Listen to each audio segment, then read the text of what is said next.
Hi అండి, అందరికీ నమస్కారం. నేను శ్రీనివాస్. పవన్ కళ్యాణ్ పవన్ కళ్యాణ్ ఆకాశం మీద ఉమ్మేస్తే ఏమవుతుంది? తిరిగి మళ్ళీ వేసిన వాళ్ళ ముఖం మీద పడుతుంది. ఇక్కడ ఈ వైఎస్ఆర్సీపీ నాయకులకి, వైఎస్ఆర్సీపీ పకోడీ ఛానల్స్కి ఏం పని పాట లేక ఏదో రకంగా పవన్ కళ్యాణ్ని బ్లేమ్ చేయాలి. ఎలా ఎలా ఎలా అని ఎదురు చూస్తూ ఉంటారు. ఎక్కడన్నా చిన్న సందు దొరికితే చక్కగా వాడేసుకొని పవన్ కళ్యాణ్ అది ఇది అని చెప్పనేసి ప్రజల్లోకి ఒక నెగిటివ్ ఫీలింగ్స్ తీసుకెళ్ళడానికి తెగ తహతహలాడుతూ ఉంటారు. వారికి చిక్కిన చక్కని అవకాశం ఏంటంటే, ఇప్పుడు విజయవాడ ఏదైతే అకాల వర్షాల వల్ల, ప్రకృతి వైపరీత్యం వల్ల కృష్ణానది నుంచి వాటర్ అయితేనండి, బుడమేరు నుంచి వచ్చిన వాటర్ అయితేనేమి, కొన్ని ఏరియాలు మునిగిపోతే సగానికి నడుముల్లోతు వాటర్లో ప్రజలు ఇబ్బందులు పడుతూ ఉంటే, ముఖ్యమంత్రిగా చంద్రబాబు నాయుడు 7 వయసులో ఉండి కూడా ఏమాత్రం వెనకాడకుండా ఆ వాటర్లో ప్రజలకి సరైన సహాయ సహకార్యాలు అందుతున్నాయా లేదా అని చెప్పనేసి పర్యవేక్షిస్తూ ఉన్నాడు. అదే సమయంలో మంత్రులు, అధికారులు, పోలీసులు, ఎన్డీఆర్ఎఫ్ సిబ్బంది, మిలిటరీ ఇంతమంది వర్క్ చేస్తూ ఉన్నారు. అయితే వైఎస్ఆర్సీపీ పకోడీ ఛానల్స్కి, వైఎస్ఆర్సీపీ నాయకులకి ఇక్కడ పవన్ కళ్యాణ్ కనిపించలేదు. నిజమే, పవన్ కళ్యాణ్ గారు రాలేదు. పవన్ కళ్యాణ్ ఎక్కడ ఎక్కడ ఎక్కడ అంటూ ఆ పకోడీ ఛానల్స్లో డిబేట్స్ నడిచాయి. రాష్ట్రంలో ఉన్న సమస్యల గురించి కాకుండా పవన్ కళ్యాణ్ రాలేదు, ఎక్కడ పవన్ కళ్యాణ్ ఎక్కడ అని చెప్పేసి. అంటే ఏదో రకంగా పవన్ కళ్యాణ్ ప్రజలు ఎంత ఇబ్బందులు పడుతూ ఉంటే రాకుండా ఎక్కడో టూర్లకు వెళ్ళాడనో ఇంకోటనో పిచ్చివాగుళ్ళు వాగుతాం. పవన్ కళ్యాణ్ ప్రజా శ్రేయస్సు కోసం పాటుపడేవాడు. తాను అధికారంలో లేనప్పుడే తాను కష్టపడి సంపాదించిన కోట్లాది రూపాయలని ప్రజల కోసం వెచ్చించాడు, ప్రజలకు పంచాడు.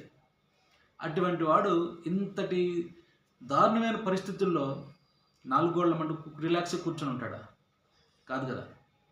పవన్ కళ్యాణ్ రావాలని అనుకున్నా సరే కొంతమంది అధికారులు పవన్ కళ్యాణ్ రిక్వెస్ట్ చేశారు, దయచేసి మీరు రాకండి, మీరు రావడం వల్ల అక్కడ ఏదైతే మేము చేయాలనుకుంటున్న సహాయ సహకార కార్యక్రమాలకి విఘాతం కలుగుతుంది, మీ అభిమానులు అందుకు సహకరించకపోవచ్చు, దయచేసి మీరు పర్యవేక్షిస్తూ ఉండండి కానీ స్పాట్కి అయితే రావద్దని పవన్ కళ్యాణ్ రిక్వెస్ట్ చేస్తే, పవన్ కళ్యాణ్ అప్పుడు సరేనని చెప్పని ఆలోచించి అందులో వాస్తవాన్ని గ్రహించి సైలెంట్గా ఉండడం జరిగింది. సైలెంట్గా ఉండడం మీన్స్ అక్కడికి రాకుండా ఎప్పటికప్పుడు పరిస్థితుల్ని పర్యవేక్షిస్తూ జనసేన పార్టీ నాయకులకి, కార్యకర్తలకి సూచనలు, సలహాలు ఇస్తూ ప్రజలకి కావాల్సిన ఫుడ్, వాటర్ లాంటి వ్యవహారాలని చక్కబెడుతూ ఆయన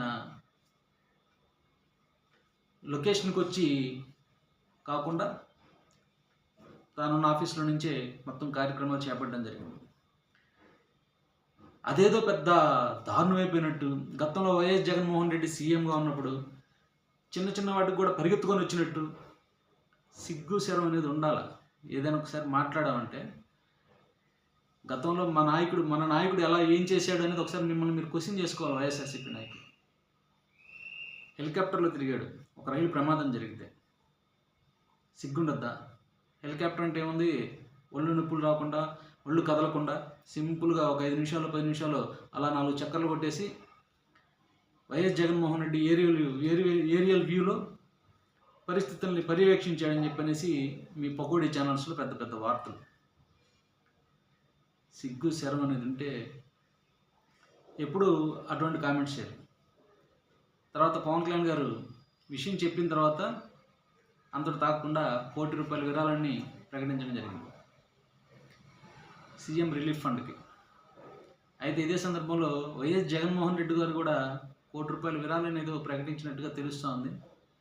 కానీ అది ఎంతవరకు నిజం, ఎంతవరకు ఇస్తాడనేది ఇచ్చేంతవరకు వైఎస్ జగన్మోహన్ రెడ్డి గారికి, ఆ భగవంతుడికి తెలియాలి. ఎందుకంటే వైఎస్ జగన్మోహన్ రెడ్డి గారి మీద లక్షల కోట్ల ఆరోపణలు ఉన్నాయి, కానీ ఎక్కడా ₹10 దానం చేసిన హిస్టరీ ఆయన జీవితంలో లేదు. మనం చూసాం, ఏదైతే ఇండియన్ ఆర్మీ క్యాంప్కి వెళ్ళి ఆ క్యాంపుని సందర్శించినప్పుడు ఎవరైనా సరే సైనికుల సహాయార్థం కొంత విరాళాన్ని ప్రకటిస్తారు. జగన్మోహన్ రెడ్డి గారు కూడా ఇచ్చారు. అక్కడ ఆయన పెద్ద మనసు చాటుకొని 500 రూపాయలు ఇచ్చాడు. అదే ప్లేస్కి పవన్ కళ్యాణ్ వెళ్ళాడు. పవన్ కళ్యాణ్ ₹1,00,00,000 చెక్ ఇచ్చాడు. జగన్మోహన్ రెడ్డిని ట్రీట్ చేసినట్టే పవన్ కళ్యాణ్ ట్రీట్ చేశారు. అప్పుడు పవన్ కళ్యాణ్ ఏం అధికారంలో లేడు. కేవలం ఒక జనసేన పార్టీ అధ్యక్షుడిగా, పవర్ స్టార్, ఒక ఫిలిం స్టార్గా ఆర్మీ క్యాంప్ని సందర్శించడం జరిగింది. అదే జగన్మోహన్ రెడ్డి ఒక ముఖ్యమంత్రి హోదాలో, that richest CM in India, కానీ డబ్బులు ఇవ్వడానికి మాత్రం పెద్ద మనసు రాలేదు. అధికారం కావాలి అనుభవించడానికి, ప్రజాసేవ కోసం కాదు. ప్రజాసేవ చేయాలనుకున్న వాడికి అధికారం ఉన్నా లేకపోయినా చేస్తాడు.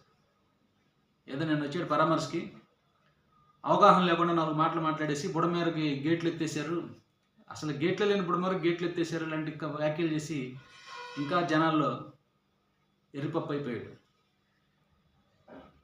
సో నేను చెప్పదలుచుకునేది ఏంటంటే, ఈ పకోడీ ఛానల్స్ రాష్ట్రంలోని ఇష్యూస్ మీద డిబేట్స్ పెట్టండి. పవన్ కళ్యాణ్ ఏం చేశాడు, పవన్ కళ్యాణ్ ఎందుకు రాలేదు, ఇలాంటి వాటి మీద డిబేట్స్ పెట్టి ప్రజల సమయాన్ని, మీ సమయాన్ని ఎందుకు వృధా చేసుకుంటారు. చిన్న స్టేట్మెంట్తో పవన్ కళ్యాణ్ బయటకు వచ్చి మాట్లాడడంతో మీ నోర్లు మూతపడ్డాయి.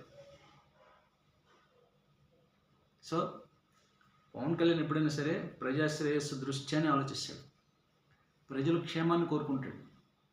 అంతేగాని కొన్ని పరిస్థితులకు భయపడో దాక్కునే వ్యక్తిత్వం, తత్వం పవన్ కళ్యాణ్ కాదనేది ఈ వైఎస్ఆర్సీపీ పకోడీ ఛానల్స్కి, వైఎస్ఆర్సీపీ పేటీఎం బ్యాచ్కి నేను చెప్పదలుచుకున్నాను. Thank you.